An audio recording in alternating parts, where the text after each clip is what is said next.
حاتم طائی کا پورا نام حاتم بن عبداللہ بن سعد بن اشرج الطائی تھا۔ یہ نجد کا رہنے والا تھا۔ نہایت بہادر اور دلیر تھا۔ شعر و شاعری سے خاص دلچسپی تھی۔ جود و سخا میں اس کی مثال نایاب تھی۔ حاتم طائی کا نام زبان پر آتے ہی ایک عظیم اور بے مثال سخی کا تصور لوگوں کے ذہن اور دماغ میں ابھرتا ہے۔ اس کی وفات رسول پاک صلی اللہ علیہ وآلہ وسلم کی ولادت کے 8ویں سال ہوئی۔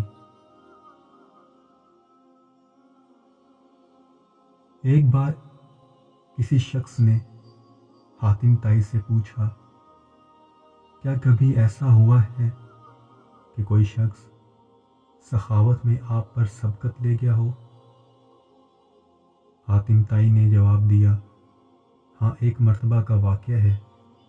مجھے قبیلہ طیف کے ایک یتیم کے گھر ٹھہرنے کا موقع ملا۔ اس کے پاس 10 بکریاں تھیں۔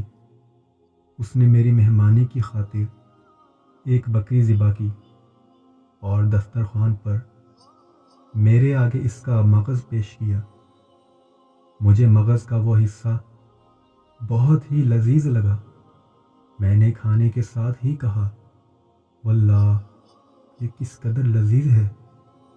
یتیم لڑکے نے جب میری زبان سے یہ الفاظ سنے تو اس نے ایک ایک کر کے ساری بکریوں کو ذبح کر کے ان کا مغز میرے آگے پیش کر دیا۔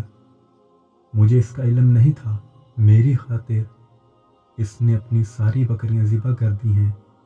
جب میں واپسی کے لیے اس کے گھر سے نکلا تو میری نگاہ گھر کے ارد گرد پھیلے خون پر پڑی۔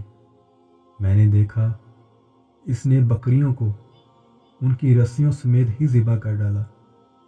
میں نے اس یتیم سے مخاطب ہو کر کہا، تم نے ساری بکریوں کو کیوں ذبح کر ڈالا؟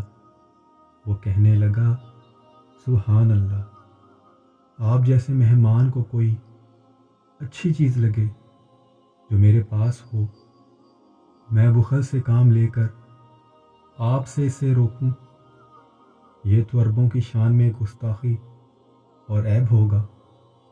حاتم طائی سے پوچھا گیا، پھر انعام کے طور پر اس یتیم کو کیا دیا؟ حاتم طائی نے کہا، میں نے اس یتیم کو 300 سرخ اونٹنیاں اور 500 بکریاں دیں۔ یہ سن کر لوگوں نے حاتم طائی سے کہا، پھر تو آپ اس سے زیادہ سخی ہوئے۔ حاتم طائی نے ان کے جواب میں کہا، نہیں، بلکہ وہ یتیم مجھ سے زیادہ سخی تھا۔